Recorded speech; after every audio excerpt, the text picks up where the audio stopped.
Live from Fargo and serving you on TV, online, and on the go. This is Valley News Live at 5:30. They honk and they vibrate the house. I mean, there's nothing you can do about that. The city of Moorhead is moving forward with a plan it says will cut down on loud train sounds for people living near railroads. Good evening and thanks for joining us tonight. City workers in Moorhead say they take a lot of complaints from people about trains blowing their horns. In order to solve the problem, they are proposing quiet zones along with two major intersections. One on 20th Street South from 20th Avenue to 40th Avenue. That's near the tech school and high school. The other along Southeast Main Avenue from Oakway to 40th Avenue. Valley News Team's Nicole Johnson shows us how this would impact the people living in Moorhead. 3, 4, 5 times a night. It seems to be worse I don't think I've noticed it as much in the winter. Martin Callahan moved into a place along 20th Street in Moorhead back in July. Ever since, he says the trains won't let up, blowing their horns late at night and shaking the house. Hundreds. Hundreds. He says at least 10 or 12 a day. And I didn't realize till the day we were moving in that we were 20 feet from the railroad track. He's not the only one bothered by it, and the city has heard those complaints. This makes them physically look both ways. The plan is to add pedestrian mazes and gates in certain areas as safety precautions so the trains won't have to blow their horn. It's something that I think the people there that own homes would see the benefit and look at it and say, yeah, I'd be willing to pay that. The project along 20th Street and the Main Avenue project would cost about $1 million each. Together, they would impact around 2,000 people, meaning those impacted would pay around $1,000 in specials. They're accustomed to having the noise.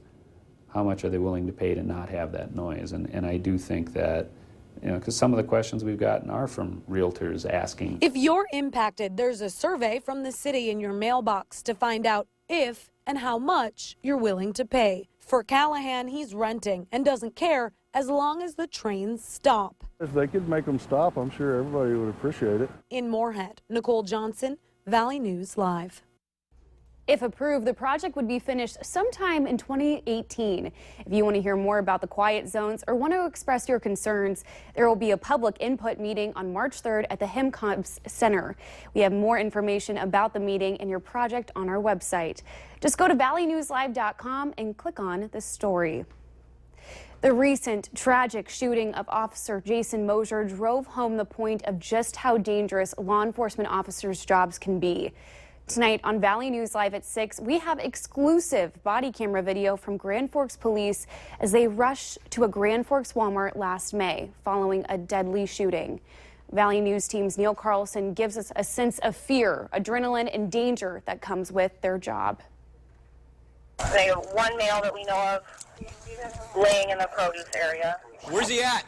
Where's he at? Is anybody here any active gunfire at this time? Come here! African American male, black, red shirt, looks like a gunshot wound to the head. Police have removed all scenes from the body cam video that show the dead or the wounded. It's a dramatic story you'll only see here on Valley News Live at 6.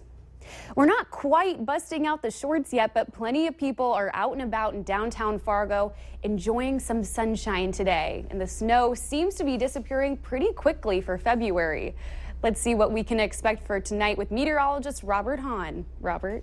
Yeah, it's certainly a much warmer day today with temperatures warming well into the 40s across much of the area, still in the 30s across the north and northeast where some of that sun's energy has gone to melting some snow into those areas. 46 here in Fargo at the current time, 45 in Wahpeton and Valley City, 48 in Jamestown. Temperatures even warmer as we head through the day tomorrow. Winds not quite as strong as they were earlier today, but we'll still see a little bit of a gust to the winds, but winds rather light as we head through your Saturday. Just a few clouds out there. Those continue to slide off towards the southeast, and those are mainly high clouds. Just gave us a little bit of filtered sunshine as we went through the afternoon, evening hours, and underneath those clouds, certainly no precipitation, none anticipated as we head through the overnight hours. As we head through the rest of the evening here in Fargo, temperatures slowly dropping on off through the 30s, upper 30s in the 7, 8, and 9 o'clock hour, down into the mid 30s by 9 o'clock. A pretty nice evening out there. Tomorrow, a gorgeous day. Get out there and enjoy it because we've got some changes to talk about on that 7-day forecast. And we'll detail that coming up in just a few minutes. Thanks, Robert. At least 18 people are injured and 4 are dead, including the gunman in a mass shooting in Heston, Kansas. That's just north of Wichita. KWTV's Justin Dougherty is there now with more details on the shooter and his motive. 15 of those victims were shot here at Excel Industries, a lawnmower manufacturer where the gunman, 38-year-old Cedric Ford, worked. Ford shot and killed 3 of his co-workers before an officer shot and killed him. Authorities believe Ford's shooting rampage also started here. Ford was served a protection order while at work just 90 minutes before the first shot was fired at 5 p.m. Sheriff T. Walton says the order might have been a trigger for Ford because he was upset at the time. Ford then left Excel, went home to get an assault rifle and a pistol. While driving back to Excel, he shot one person on the road before he crashed into a woman, shot her, and then stole her car. When Ford got back to the plant, he shot a man in the parking lot, then entered the building where he shot 14 more, killing 3. Sergeant Chris Carter was one of the first officers to enter the building. What crossed my mind is finding the bad guy. That's it. Protecting everybody else that was still there. Like Sheriff Walton said, we still had several hundred people that are potential victims on scene until we make sure we've taken care of that. Those victims who were injured are all in the hospital and range from stable to critical condition. In Heston, Kansas, I'm Justin Dougherty, News 9. Ford does have a criminal record, and as of right now, the ATF is not sure how he obtained the weapons. It's Friday, and time to take a look at this week's Valley's Most Wanted. Police say Michael Dwayne McLaughlin is wanted for probation violation of charges of possession of meth with intent to deliver and preventing arrest. You can call your local law enforcement if you have any information on McLaughlin. Today, the BCA released its annual report on handgun permit holders in Minnesota. The information was provided by state law enforcement agencies. Here are some of the numbers. Last year in Minnesota, over 47,000 permits were applied for. Of those, over 44,000 were issued. That number is up slightly from 2014. And according to the report, over 1,000 crimes were committed by permit holders. Almost 75% of those crimes were traffic related. As of today, the total number of valid permits in the state is just over 200,000. Today is the last day to eat at Rosie's Pop-Up Bistro in downtown Fargo before the restaurant temporarily closes its doors. That's because it's going under construction to add more to its dining experience. According to its Facebook page, once construction is complete, the restaurant will have North Dakota's first ever Kombucha bar, a seafood market and wine tasting. It will also offer live entertainment. A Facebook post says Rosie's hopes to reopen by April. Some Fargo 5th graders got a jump on the weekend and some exercise, all while using the great outdoors as a classroom on this beautiful Friday. Quite a threefer. The students from 2 classes at Lincoln Elementary are studying the prairie ecosystem and what goes on in it when it's cold and there's some snow on the ground. Their classroom, MSUM's Regional Science Center at Buffalo River State Park. And it certainly wasn't all digging through snow and checking out tree bark. In addition to doing some snowshoeing and cross-country skiing, these would-be scientists and outdoor adventurers also got the chance to compete with each other, finding their way around a compass, all while the learning.